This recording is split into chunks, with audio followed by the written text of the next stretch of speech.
pagi Bapak Ibu Saudara yang dikasihi dalam Tuhan Yesus Kristus. Apa kabar semuanya? Kami selalu berharap dan berdoa supaya jemaat Tuhan di Gereja Baptis Indonesia Cibinong tetap sehat walaupun di tengah kondisi seperti saat ini. Mengucap syukur bahwa pada pagi hari ini kita masih bisa bersama-sama berkumpul di rumah kita masing-masing untuk beribadah. Sebelum kita memulai ibadah kita pada pagi hari ini, mari kita mengambil saat teduh sejenak. Mari kita minta pimpinan Tuhan dalam ibadah kita pada pagi hari ini, supaya bakti kita berkenan di hadapan Tuhan.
dari Daud, nyanyian pengajaran, berbahagialah orang yang diampuni pelanggarannya, yang dosanya ditutupi.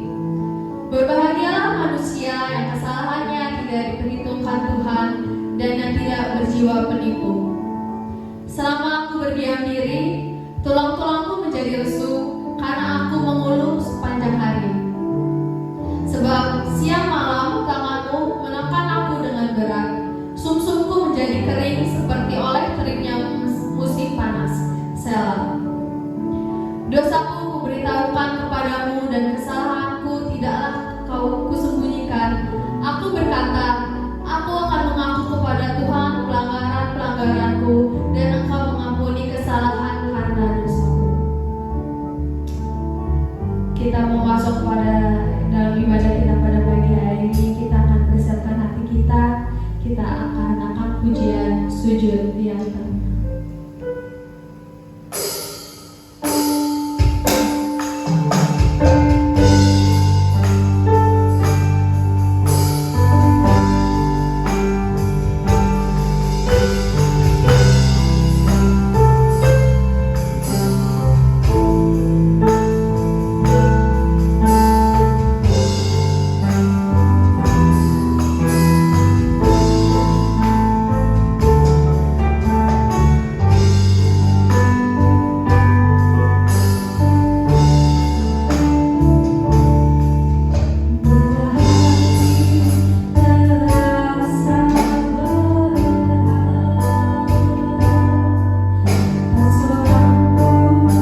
Terima kasih Bapak, berkati ibadah kami pada pagi hari ini Bapak, dari awal pertengahan sampai akhirnya, supaya Kau selalu berkati ibadah ini dari awal sampai akhir.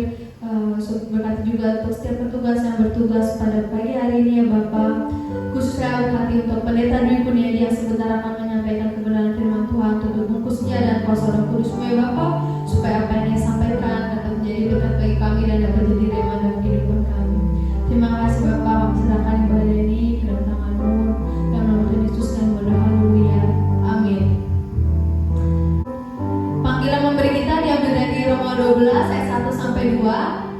Karena itu saudara-saudara, demi kemurahan Allah, aku menasihatkan kamu supaya kamu mempersembahkan tubuhmu sebagai persembahan yang hidup, yang kudus dan yang berkenan kepada Allah.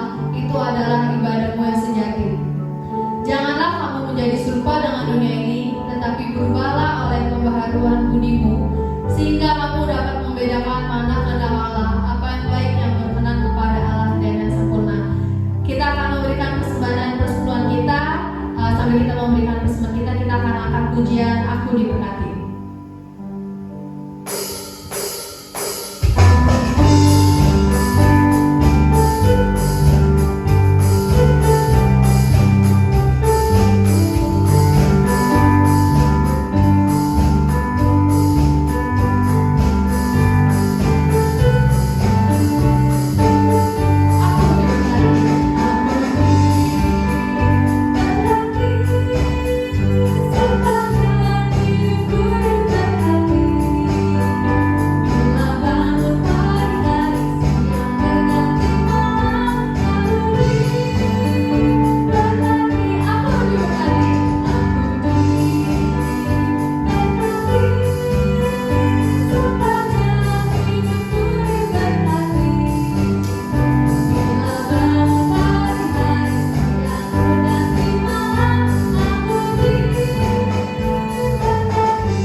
Sudah boleh terkumpul pada pagi hari ini, Kau berkati persembahan ini ya Bapak, supaya dapat membawa kerajaan-Mu, membangun pelayanan-Mu di Gereja Baptis Indonesia Cibinong ini Bapak. Berkati setiap tangan-tangan yang sudah memberi ataupun yang belum ya Bapak.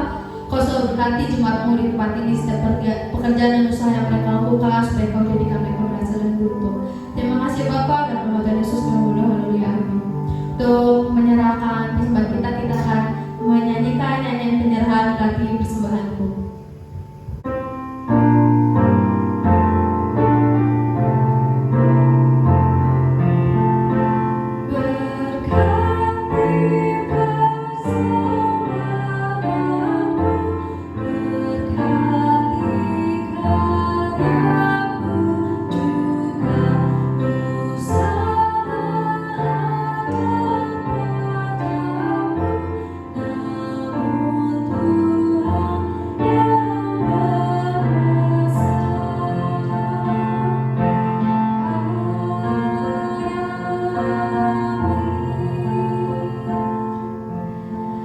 Kita akan mendengarkan firman Tuhan yang akan disampaikan oleh hambanya Pendeta Dwi Kurniadi. Sebelumnya kita akan mempersiapkan hati kita untuk mendengar kebenaran firman Tuhan. Kita akan naikkan pujian firman-Mu, pelita bagi kakiku.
senantiasa menyertai Bapak Ibu dan Saudara di sepanjang hari ini dan juga di sepanjang kehidupan Bapak Ibu dan Saudara.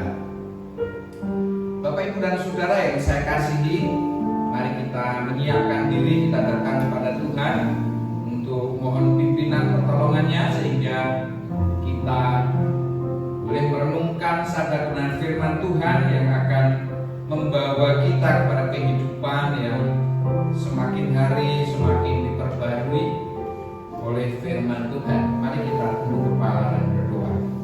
Bapa yang kami kasih dalam Kristus Yesus, puji hormat syukur kami naikkan kepadamu ya Bapa, atas pertolongan, kasih dan anugerah yang Engkau berikan dalam hidup kami. Engkau tidak pernah meninggalkan kami. Engkau senantiasa menuntun langkah kami, memimpin kehidupan kami. Engkau bahkan mencukupi setiap kebutuhan-kebutuhan dalam kehidupan kami Tuhan. Dan Engkau selalu ada untuk kami di setiap musim, di setiap situasi dalam kehidupan kami Bapa. Terima kasih atas penyertaan, pimpinan, perlindungan, berkat yang Kau anugerahkan. Sebentar kami akan membaca dan merenungkan firman Tuhan. Kiranya Engkau menolong kami supaya kami boleh mengerti setiap apa yang Engkau katakan pada pagi hari ini. Dan kami berdoa kiranya Engkau pakai hamba-Mu dengan segala keterbatasan ini supaya nama Tuhan dipermuliakan, kuasa dan kasih Tuhan dinyatakan. Terima kasih Bapa, kami serahkan waktu ini, kami serahkan hati, pikiran, roh, jiwa kami Tuhan, di dalam nama Tuhan Yesus Kristus. Bersabdalah ya Bapa, karena kami siap mendengar sabda kebenaran firman-Mu. Di dalam nama Tuhan Yesus Kristus kami mengucap syukur dan berdoa. Haleluya. Amin. Bapak Ibu Saudara yang saya kasih di dalam Tuhan Yesus Kristus, setelah beberapa minggu kita belajar tentang masalah keuangan, kita akan saat ini akan belajar tentang dosa.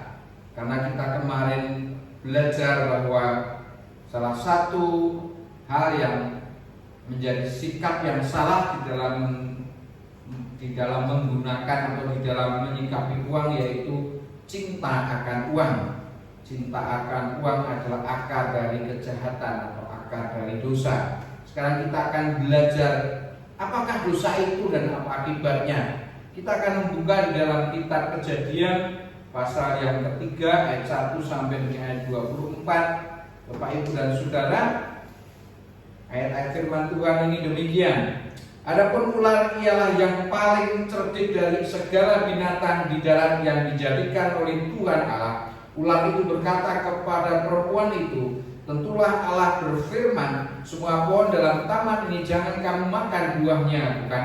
Lalu sahut perempuan itu kepada ular itu, buah pohon-pohonan dalam taman ini boleh kami makan, tetapi tentang buah pohon yang ada di tengah-tengah taman, Allah berfirman, jangan kamu makan ataupun raba buah itu, nanti kamu mati. Tetapi ular itu berkata kepada perempuan itu, sekali-kali kamu tidak akan mati, tetapi akan mengetahui bahwa pada waktu kamu memakannya, matamu akan terbuka dan kamu akan menjadi seperti Allah, tahu tentang yang baik dan yang jahat. Perempuan itu melihat bahwa buah pohon itu baik untuk dimakan dan sedap kelihatannya. Lalu lagi pula pohon itu menarik hati karena memberi pengertian. Lalu ia mengambil dari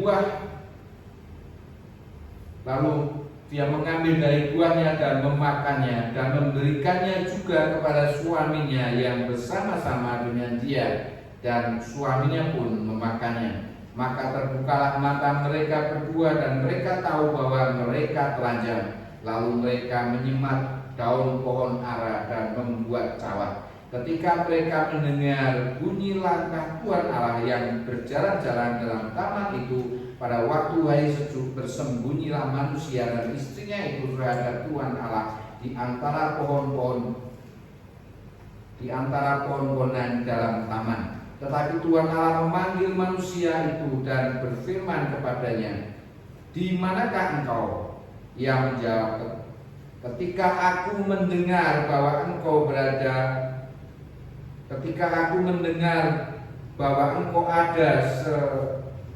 ada dalam taman ini, aku menjadi takut karena aku telanjang, sebab itu aku bersembunyi. Firman-Nya, siapakah yang memberitahukan kepadamu bahwa engkau telanjang? Apakah engkau makan dari buah pohon yang kularang engkau makan? Itu manusia itu menjawab, perempuan yang kau tempatkan di sisiku, dialah yang memberi dari buah pohon itu kepadaku, maka aku makan. Kemudian berfirmanlah Tuhan Allah kepada perempuan itu, apakah yang telah kau perbuat ini? Jawab perempuan itu, ular itulah yang memperdayakan aku, maka ku makan. Lalu berfirmanlah Tuhan Allah kepada ular itu, karena engkau berbuat demikian, terkutuklah engkau di antara segala ternak dan di antara segala binatang hutan. Dengan perutmu engkau akan menjalar, dan debu tanah akan kau makan seumur hidupmu. Aku akan mengadakan permusuhan antara engkau dan perempuan ini, antara keturunan dan keturunannya. Keturunannya akan meremukkan kepalamu,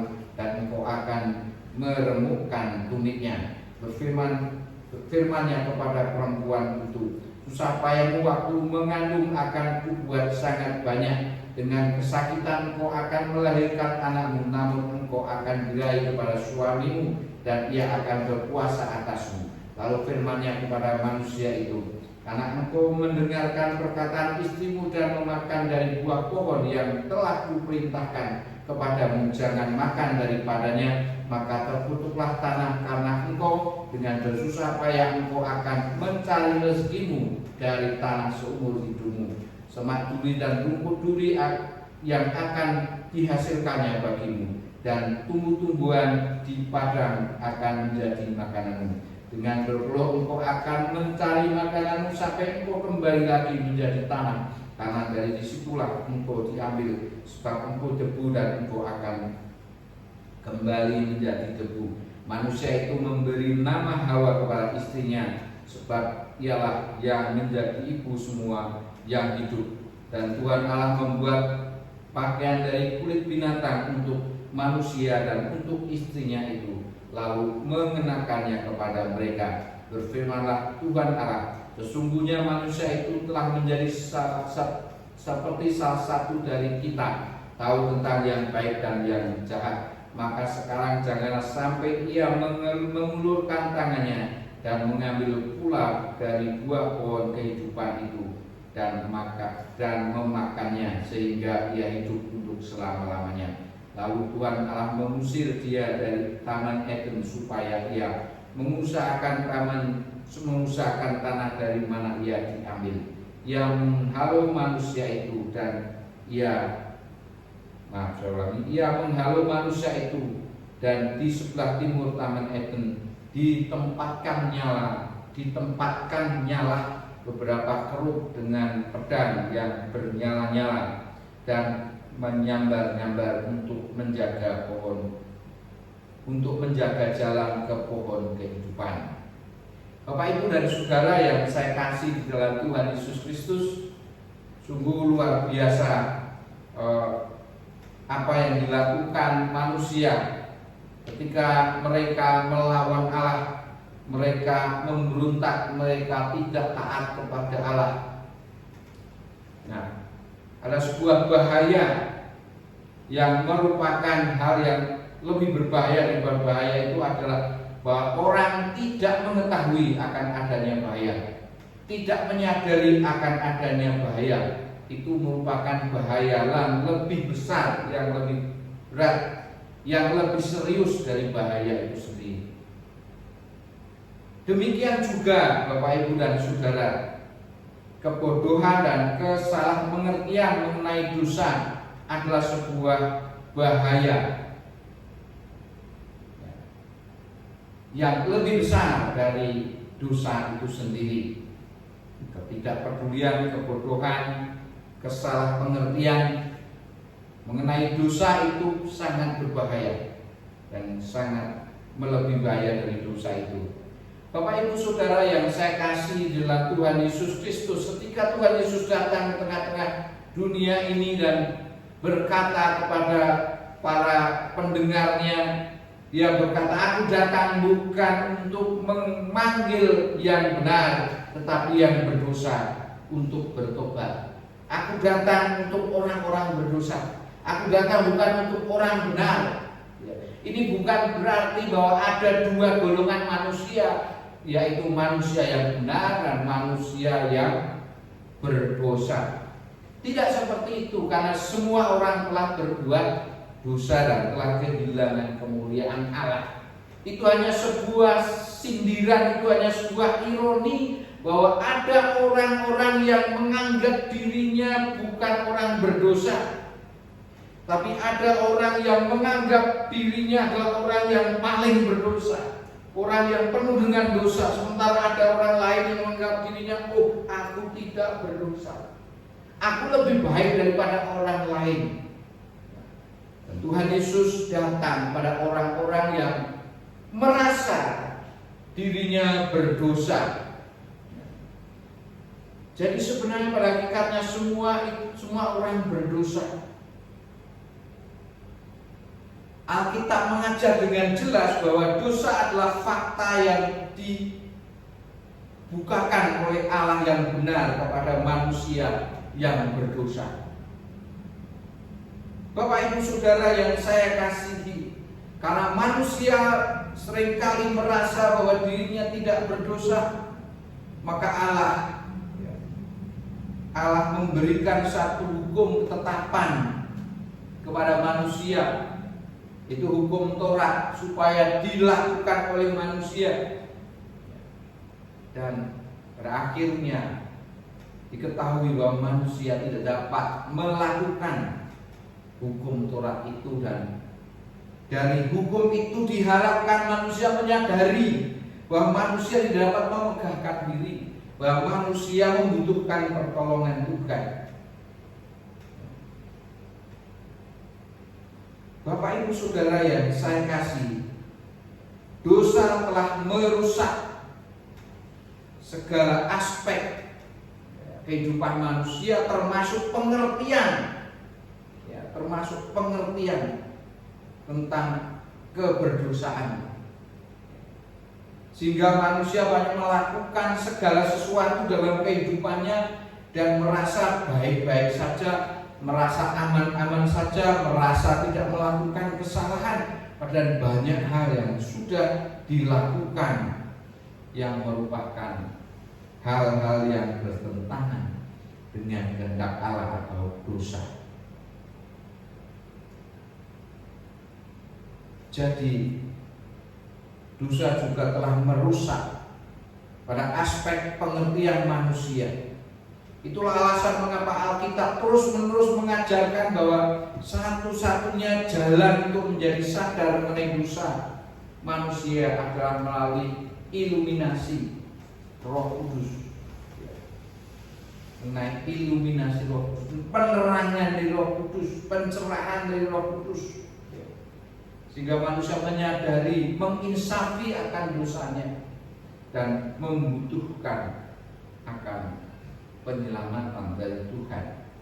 Bapak Ibu Saudara yang saya kasih dalam Tuhan Yesus Kristus, sejak zaman Renaisan, manusia merasa bahwa dirinya lah yang menjadi pusat dari kehidupannya. Jadi manusia menganggap bahwa antropos itu manusia menjadi sentra, menjadi pusat, antroposentris.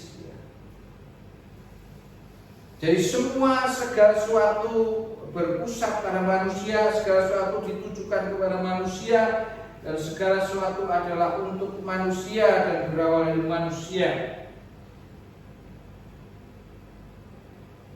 Manusia dengan akal pikirannya mencoba untuk menginterpretasikan atau menafsirkan Allah dan jiwa melalui diri manusia sendiri yang berdosa sebagai titik pusat dari alam semesta.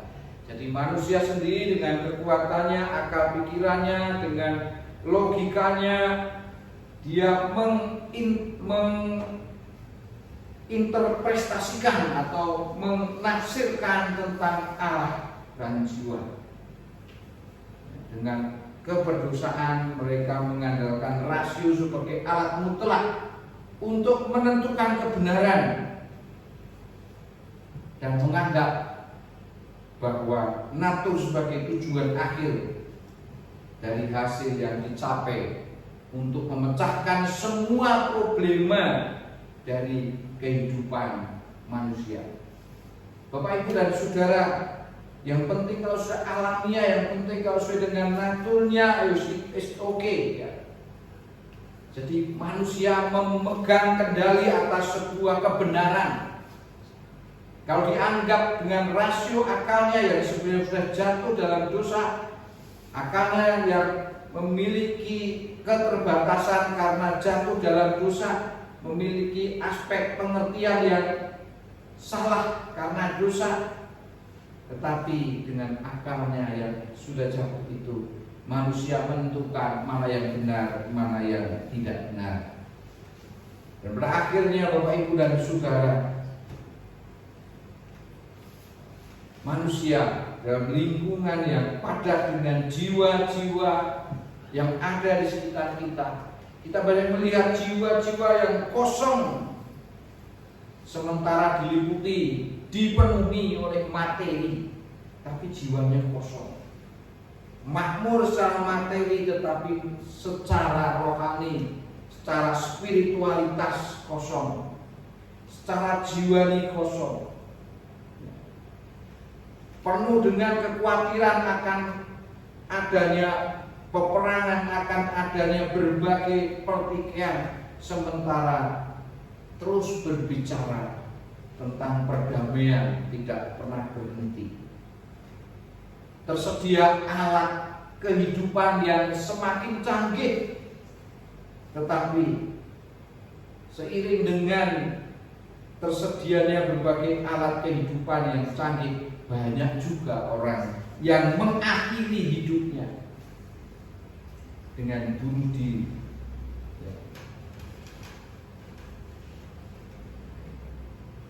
Bapak, Ibu, dan Saudara yang saya kasihi, angka bunuh diri semakin hari semakin melonjak, padahal tersedia alat kehidupan yang lebih baik. Kehancuran keluarga meningkat, perceraian meningkat, sementara kebebasan seks dan percintaan semakin meluas. Bapak, Ibu, dan Saudara yang saya kasihi, inilah yang menjadi sebuah ironi, di mana manusia berusaha untuk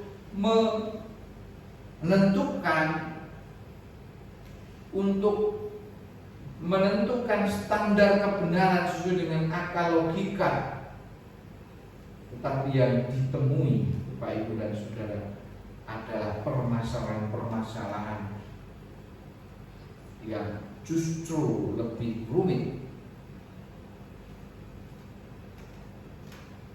Jadi melalui Renaissance, manusia menggunakan akal pikiran dan melepaskan diri, tidak mau lagi melibatkan Allah dalam kehidupan manusia.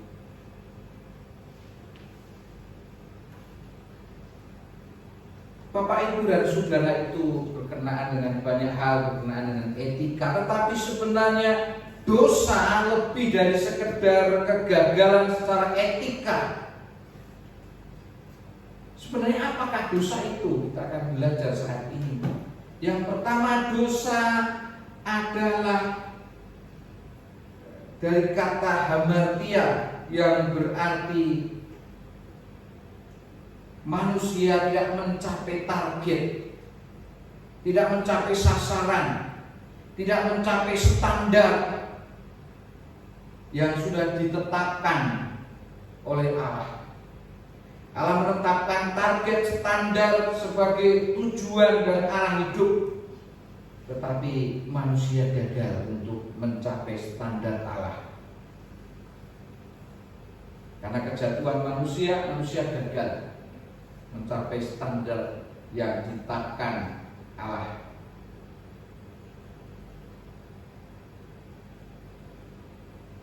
Jadi Bapak Ibu dan Saudara yang saya kasihi, setelah kejatuhan manusia, pandangan manusia mengenai target kehidupan menjadi kabur dan kehilangan kriteria arah hidup.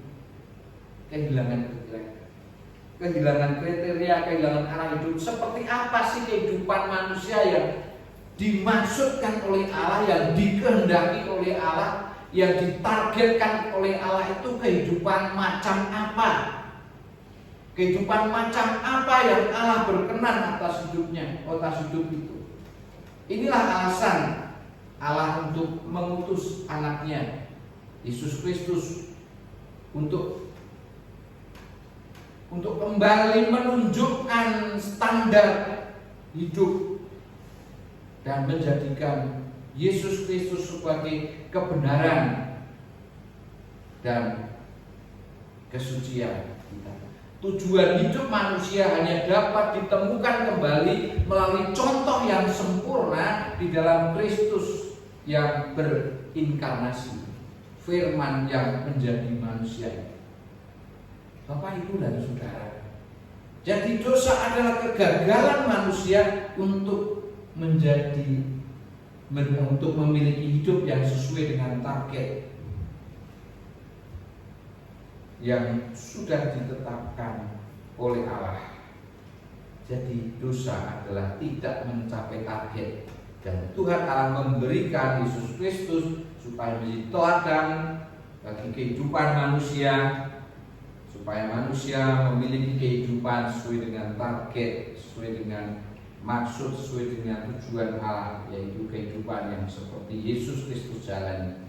Dosa adalah satu perpindahan status yang mula-mula. Jadi dosa adalah satu perpindahan status, Bapak, Ibu, dan Saudara. Manusia diciptakan sedikit lebih rendah dari Allah, tetapi mempunyai dominasi atas dunia. Diciptakan menurut gambar dan rupa Allah. Ini status yang cukup tinggi. Ketaatan yang benar dari manusia di hadapan pemerintahan Allah adalah rahasia untuk mengatur alam dan untuk mencapai tujuan benar dari kemuliaan natur pencipta dalam hidup manusia. Statusnya manusia sedikit lebih rendah dari Allah, tetapi dia berkuasa, diberi wewenang, diberi tanggung jawab untuk mengatur alam semesta ini. Nah, segala pencobaan datang kepada manusia, kalau ada usaha mencoba untuk membawa manusia jatuh dari posisi rencana Allah yang mula-mula. Kemudian datang kekacauan. Hal yang sama terjadi juga kepada malaikat tertinggi, yaitu malaikat jatuh dalam dosa. Mereka tidak mempertahankan status mereka yang pertama. Untuk menjelaskan kejatuhan mereka ini, satu konsep yang benar dalam mengerti mengenai dosa. Jadi manusia jatuh dari statusnya yang mula-mula. Kejatuhan manusia dari statusnya yang mula-mula inilah yang namanya dosa. Berpindah dari status yang mula-mula. Semestinya manusia menjadi saksi Allah. Manusia diciptakan antara Allah yang benar dan iblis yang salah, Allah yang baik dan iblis yang jahat. Nah, setelah kejatuhan manusia dalam kondisi tidak netral, manusia lebih kepada cenderung kepada kejahatan. Manusia tidak lagi mencerminkan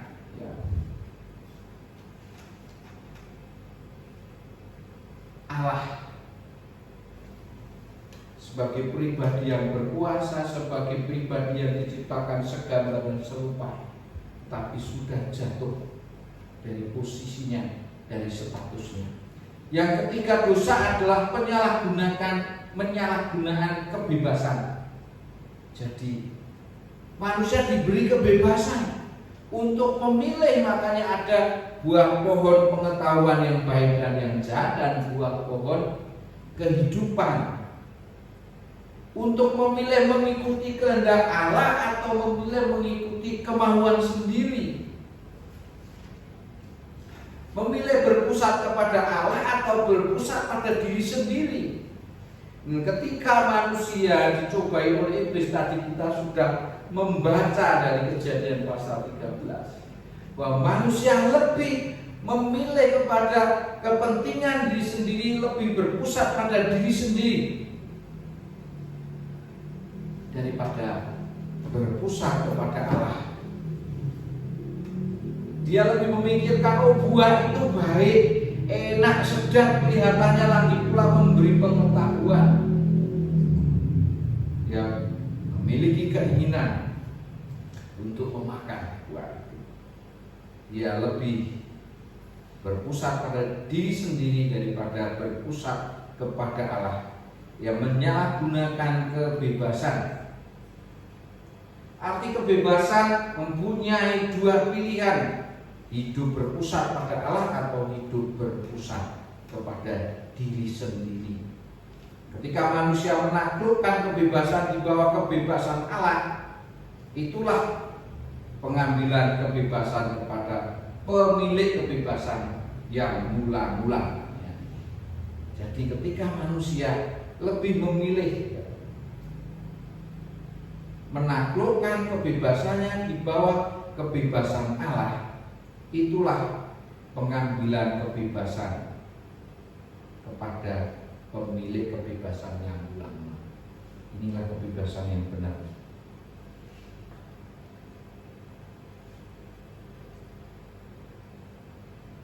Allah selalu memberikan kebebasan. Kebebasan tanpa batas dari kebenaran Allah akan menjadi kebebasan yang salah. Kebebasan tanpa batas adalah kebebasan yang salah.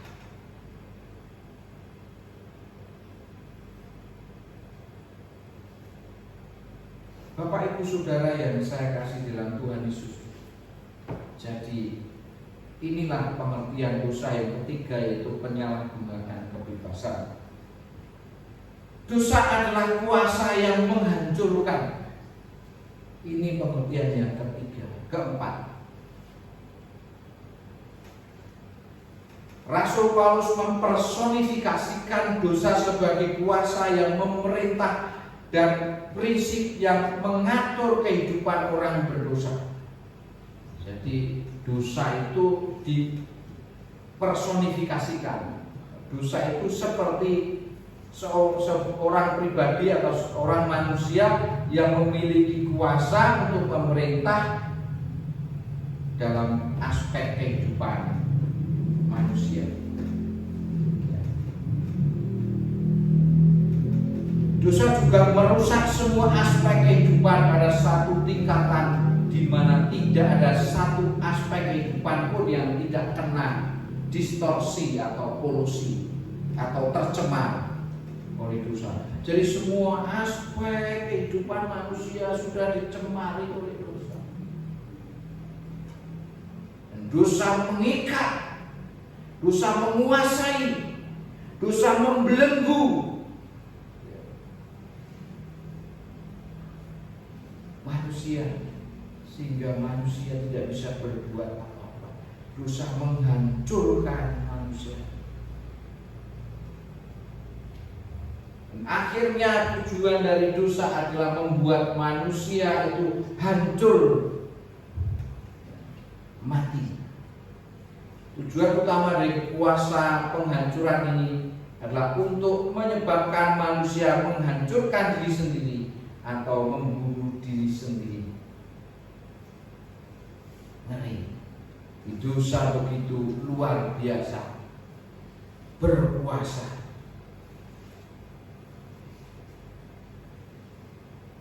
Jadi dosa tidak hanya mencemarkan aspek kehendak, tetapi juga berpenetrasi, ya, melakukan penekanan, ya, pada aspek emosi dan rasio. Dia terus berpenetrasi, terus masuk, ya. Tidak hanya pada aspek kehendak, tetapi aspek emosi, perasaan, dan aspek rasio, aspek akali.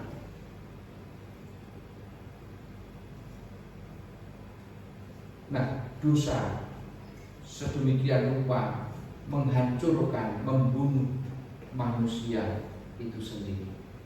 Dosa adalah penolakan terhadap kehendak Allah yang kekal. Akibat utama dari dosa tidak hanya merusak manusia, tapi juga melawan kehendak Allah yang kekal melalui manusia. Jadi manusia melawan Allah yang kekal, menolak kehendak Allah. Bapak Ibu Saudara yang saya kasih, tidak ada yang lebih besar daripada kehendak Allah kecuali diri Allah sendiri. Jadi kehendak Allah itu begitu besar, tidak ada yang lebih besar dari kehendak Allah kecuali Allah itu sendiri. Oleh karena itu Bapak Ibu dan Saudara, orang Kristen harus sadar pentingnya ketaatan yang setia kepada kehendak Allah, seperti Kristus mengajarkan murid-muridnya di dalam doa, ajaran doa, jadilah kehendakmu di bumi seperti di surga. Kehendak Allah begitu penting, begitu besar. Jangan sampai kita menolak kehendak Allah karena itu adalah dosa. Bapak, Ibu, dan Saudara yang saya kasihi, jadi akibat utama dari dosa tidak hanya merusak manusia, tapi juga melawan kehendak Allah yang kekal. Inilah hal yang paling serius yang berhubungan dengan kesejahteraan rohani. Kesejahteraan rohani semesta, ya. Jadi Allah ingin bahwa semesta alam ini mengalami atau menikmati kesejahteraan secara rohani. Tetapi ketika manusia memberontak, tidak mengikuti kehendak Allah, maka inilah suatu hal yang sangat amat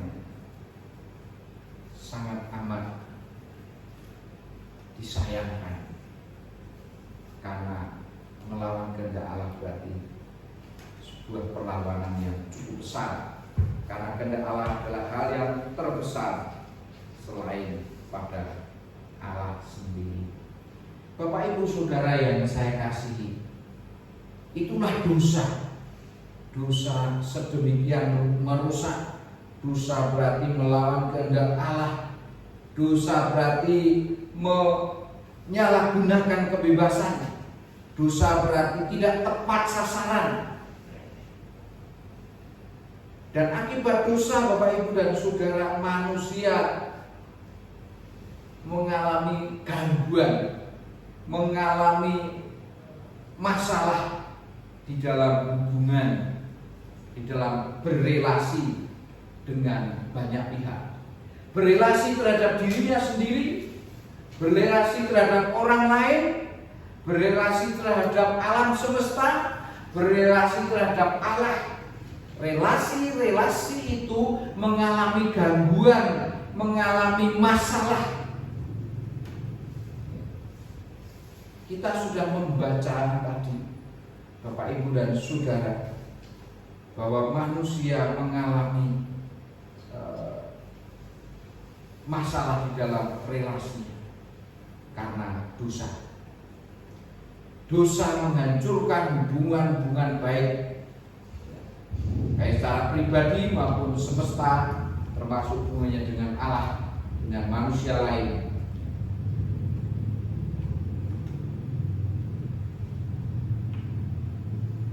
Bahkan manusia mengalami masalah dengan dirinya sendiri. Manusia menjadi takut, manusia menjadi kurang percaya diri, manusia menjadi rendah diri. Inilah manusia menyalahkan diri sendiri. Manusia tidak percaya diri, manusia bermasalah dengan dirinya sendiri. Manusia bermasalah dengan orang lain.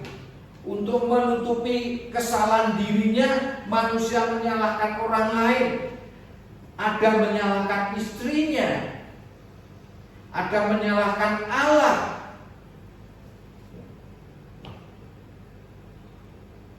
Bapak, Ibu, dan Saudara yang saya kasih, bahkan hubungan manusia dengan alam pun menjadi rusak. Manusia tidak dapat lagi menikmati hasil kerja kerasnya, hasil kerjanya dari alam, karena hasilnya tidak seperti semestinya. Terjadi penurunan. Mereka bersusah payah menggarap tanah dan mereka tidak memperoleh seperti yang seharusnya.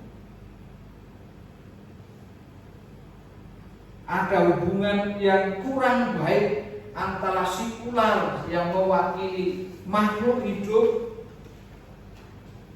dengan manusia. Inilah hubungan-hubungan yang rusak.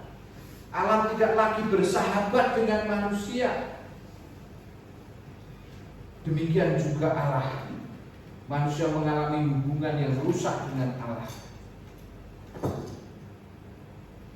Sebagai akibat rusaknya hubungan antara manusia dengan manusia, kehilangan potensi untuk merefleksikan kasih dari Allah Tritunggal yang menjadi model bagi komunitas manusia. Allah yang Tritunggal itu saling mengasihi sehakikat Dia, dan manusia sebagai pribadi tidak bisa lagi merefleksikan, mencerminkan akan kasih Allah yang sedemikian luar biasa. Tidak ada lagi saling menghargai, saling menghormati, saling mempercayai, saling melengkapi. Tidak ada lagi. Adanya curiga. Sebaliknya manusia memperhatikan hidupnya sendiri, lebih berpusat pada diri sendiri, menyebabkan tekanan sakit hati. Karena berpusat pada diri sendiri akan ada sakit hati. Bapak, Ibu, dan Saudara yang saya kasihi, di dalam hubungan berkomunitas, manusia lebih kepada memperhatikan diri sendiri, berpusat pada diri sendiri, dan akhirnya ada sakit hati, ada kecewa, dan lain sebagainya, dan lain sebagainya. Bapak, Ibu, Saudara yang saya kasih, manusia tidak lagi menjadi kemuliaan bagi Allah. Ketika manusia menyelidiki alam dan menemukan kebenaran Allah yang tersembunyi di dalamnya adalah dasar ilmu pengetahuan. Tetapi sejak manusia jatuh dalam dosa, ilmu pengetahuan gagal untuk berfungsi sebagai alat untuk memuliakan Allah, tetapi sebaliknya digunakan sebagai alat setan untuk menghancurkan alam dan manusia. Inilah hubungan-hubungan menjadi rusak, Bapak, Ibu, dan Saudara, ketika manusia jatuh dalam dosa. Bapak, Ibu, dan Saudara yang saya kasih, pemutusan hubungan yang paling serius dalam hubungan antar manusia dengan Allah menjadi penyebab putusnya hubungan-hubungan yang lain. Ketika manusia mengalami permasalahan, hubungannya dengan Allah menyebabkan hubungan-hubungan dengan yang lain juga bermasalah. Ketika manusia dipisahkan dari Allah, menjadi tanda tidak lagi ada relasi lain yang dapat diperbaiki. Tertutup semua kemungkinan damai tiap pribadi dalam roh dan damai universal di bumi. Damai tiap pribadi dalam roh dan juga damai dengan alam semesta. Bapak, Ibu, dan Saudara yang saya kasih, Alkitab mengatakan bahwa Allah adalah kasih, Allah adalah hidup, Allah adalah terang. Ia juga Allah dari kebenaran, kebaikan, kesucian.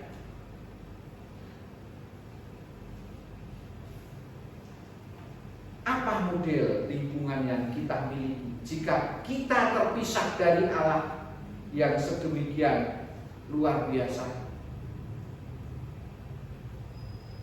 Hanya satu kemungkinan, yaitu kebencian, kematian, kegelapan, penipuan, ketidaksetiaan, dan kerusakan yang jelas kita lihat pada zaman-zaman yang semakin tua, Bapak, Ibu, dan Saudara.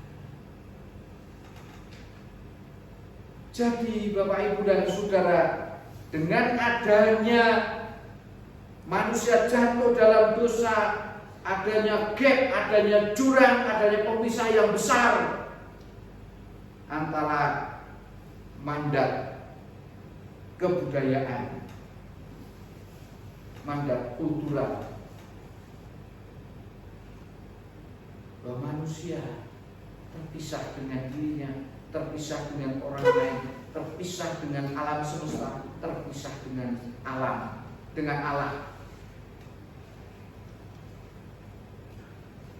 Bapak, Ibu, Saudara yang saya kasihi, jadi dosa menyebabkan keterpisahan hubungan-hubungan. Dosa juga menyebabkan kehilangan. Manusia tidak lagi memiliki kemuliaan Allah.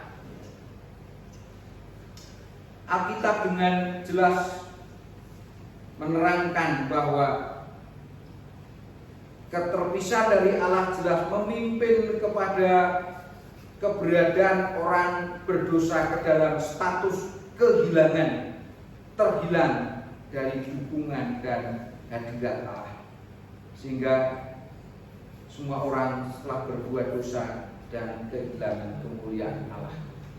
Ada sesuatu, ada kemuliaan, ada hal yang berharga dari manusia yang hilang. Ketika dosa muncul, kemuliaan Allah langsung meninggalkan manusia. Ini berarti kehilangan hak istimewa manusia sebagai wakil Allah untuk merefleksikan. Manusia tidak lagi menjadi reflektor, tidak bisa lagi menjadi mencerminkan kemuliaan Allah, merefleksikan kemuliaan Allah. Manusia kehilangan kemampuan untuk menjadi reflektor kemuliaan Allah. Dan ini adalah satu kondisi yang sangat menyedihkan. Sangat menyedihkan.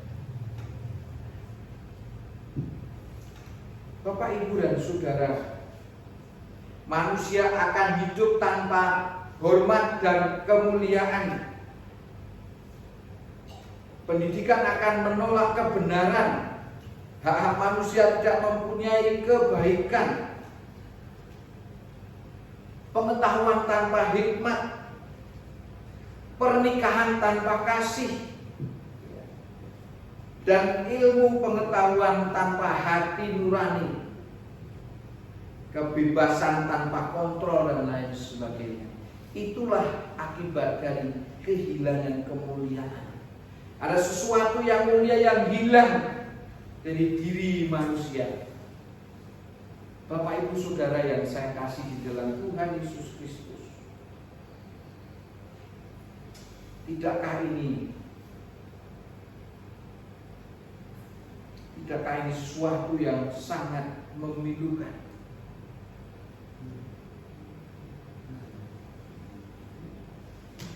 Dosa mengakibatkan kehilangan. Itu tidak dapat disangkal lagi, Bapak Ibu dan Saudara. Kaum Injili di seluruh dunia menegaskan ulang kesungguhan dari fakta dan efek dosa seperti yang diajarkan di dalam Alkitab, bahwa dosa membawa kehancuran hubungan-hubungan, bahwa dosa membawa manusia kehilangan kemuliaan Allah. Dengan pengertian mendalam mengenai kebutuhan orang-orang berdosa akan keselamatan, cinta kasih berapi-api bagi orang berdosa, mari kita dengan setia memberitakan Injil ke dalam dunia yang berdosa. Manusia membutuhkan pelepasan, jalan keluar atas dosa. Dan itu semua hanya ada di dalam Tuhan kita Yesus Kristus. Bapak, Ibu, dan Saudara, mari bertobatlah karena kerajaan Allah sudah dekat. Lihatlah anak domba Allah yang mengangkat, memikul dosa seluruh dunia. Itu adalah kata-kata pendahuluan, kata-kata yang agung dari Injil, dan tetap berlaku sampai akhir zaman. Mari kita berseru, bertobatlah hai umat manusia dari segala dosa. Kita terus berdoa kiranya Roh Kudus terus menolong kita, memberi kemampuan, keberanian, hikmat untuk memberitakan Injil. Dan biarlah Roh Kudus terus bekerja di dalam seluruh hati umat manusia, dan mereka menginsafkan akan dosa, akan kebenaran, dan akan pengakuan. Tinggikan salib Kristus Yesus menjadi pengharapan satu-satunya dari umat manusia, agar Roh Kudus mengiluminasi generasi kita dan generasi-generasi selanjutnya untuk menerima Kristus Yesus. Biarlah seluruh makhluk dengan rendah hati mengaku dosa di hadapan Allah untuk membuka kembali pintu surga dan memohon belas kasihan dan pengampunan dari Allah yang akan menyembuhkan dunia dari dosa. Bapak, Ibu, dan Saudara yang saya kasih, mari kita merenungkan, apakah kita selama ini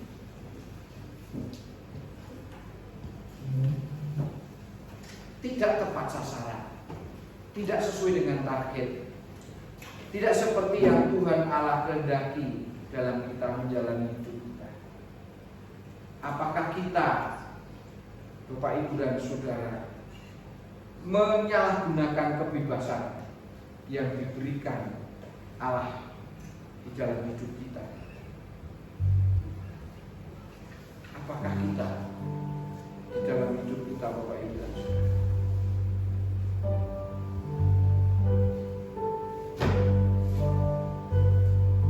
sudah menolak terhadap kehendak Allah? Apakah kita dikuasai oleh kuasa yang menghancurkan? Mari kita lihat bagaimana hubungan kita dengan orang lain, bagaimana hubungan kita dengan diri sendiri, bagaimana hubungan kita dengan alam, bagaimana hubungan kita dengan Allah. Apakah kita memiliki hubungan yang manis, hubungan yang serasi, hubungan yang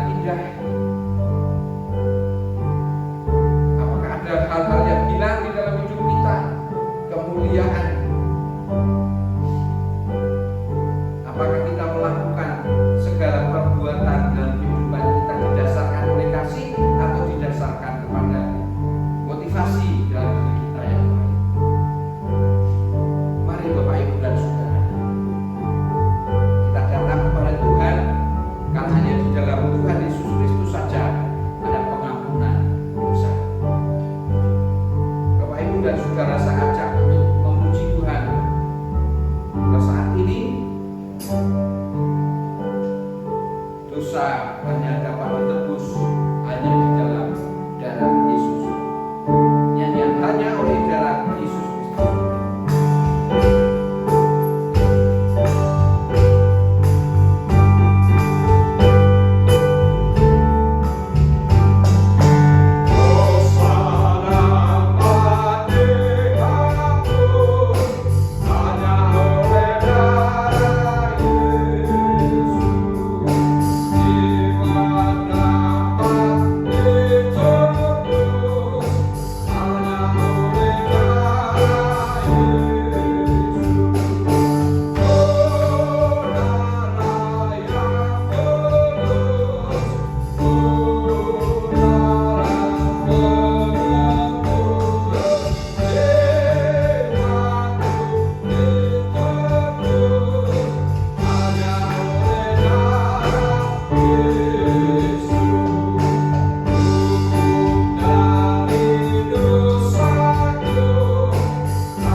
Pada minggu yang akan datang kita akan berbicara mengenai penebusan melalui darah Yesus. Mengapa Yesus harus menjadi manusia? Mengapa harus ada pengorbanan darah? Mari kita akan menikmati pengampunan dosa melalui penebusan di dalam darah Yesus Kristus. Minggu depan kita akan belajar mengenai hal ini. Kita sudah mengerti mengenai dosa dan apa akibat dari dosa pada saat ini. Dan kiranya ini menjadi berkat bagi kita, dan biarlah darah Kristus Yesus menyucikan kita dari segala dosa